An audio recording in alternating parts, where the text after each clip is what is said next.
ఈ ఆప్టిమైజేషన్ అంటే ఒక మ్యాథమెటిక్స్ ప్రాబ్లమ్స్ అన్నమాట. ఆప్టిమైజేషన్ అంటేనే మ్యాథమెటిక్స్. దాంట్లో మ్యాథమెటికల్గా కొన్ని ప్రాబ్లమ్స్ అయితే కొన్ని థియరీ పార్ట్స్ ఉంటాయి. మ్యాథమెటికల్ ఆపర్చునిటీ ఏంటంటే సర్ఫేస్ ఒకటి, డిజైనింగ్ వెక్టర్ ఒకటి, consistence, equality and equality first యూనిట్లో ఉంటుంది. నెక్స్ట్ ఫస్ట్ యూనిట్లో సెకండ్ పార్ట్ వచ్చేసరికి single variable, multi variables and so on కొన్ని ప్రాబ్లమ్స్ ఉన్నాయి. ఒక 2 or 3 ప్రాబ్లమ్స్ ఉంటాయి. 1, 2 to 4 ప్రాబ్లమ్స్ వరకు ఉంటాయి ఫస్ట్ యూనిట్లో. థర్డ్ యూనిట్ వచ్చేసరికి నార్త్ వెస్ట్ కార్నర్. ఈ నార్త్ వెస్ట్ కార్నర్ ఎలా అంటే మీకు సింపుల్గా చెప్పాలంటే సపోజ్ ఈ రో ఉందా, ఈ రోలో 3 లైన్స్ ఉన్నాయి. ఫస్ట్ 3 rows తీసుకున్నాం. First 3 rows. నెక్స్ట్ ఈ 3 rows 3 కాలమ్స్ అవుతాయి. ఓకేనా? ఇది ఒక రో అనుకుందా, ఇది ఒక రో అనుకుందా, అప్పుడు 2 rows మనకి. ఈ 2 rows అయినప్పుడు మీరు వచ్చేసరికి సప్లై అంటే మన ఎగ్జాంపుల్ వస్తుంది కదమ్మా, నార్మల్ సప్లై అదే చెప్తున్నా. ఇది సప్లై అంటే వాల్ అనేది మనకి డిమాండ్.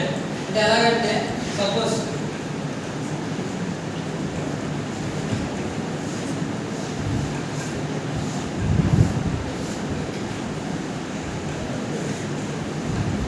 సప్లై ఇది వచ్చేసరికి డిమాండ్ అనుకోండి. ఇక్కడ మనం ఏం చేస్తాం, ఇక్కడ అంటూ మనం కొన్ని వేరియబుల్స్ తీసుకుంటాం, లైక్ వాల్యూస్, న్యూమరికల్ వాల్యూస్ తీసుకుంటాం. నెంబర్ సపోజ్ ఇక్కడ 20, 30 తీసుకున్నాం. ఇక్కడ కూడా అంతే 20, 30, 40 తీసుకున్నాం. అర్థమైందా?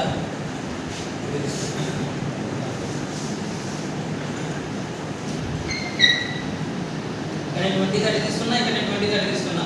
ఇదేంటి, ఏమని చెప్పారు ఇప్పుడు? సప్లై అని చెప్పారు. ఇది వచ్చి డిమాండ్ అని చెప్పారు. మనకు ఫస్ట్ క్వశ్చన్లో వాడు నార్త్ వెస్ట్ కార్నర్ అడిగితే, నార్త్ వెస్ట్ కార్నర్ అంటే లైక్ మనకి ఏదైతే లెఫ్ట్ సైడ్ ఆఫ్ ది కార్నర్లో వాల్యూ ఉంటుందో అక్కడి నుంచి మనం వాల్యూని కన్సిడర్ చేసుకుంటూ రావాలి. అర్థమైందా? దాన్ని నార్త్ వెస్ట్ కార్నర్ అంటారు, కార్నర్ మెథడ్ అంటారు. దీంట్లో ఈ క్వశ్చన్ మీరు ఒక డయాగ్రామ్ ఇస్తే ప్రాబ్లం లేదు.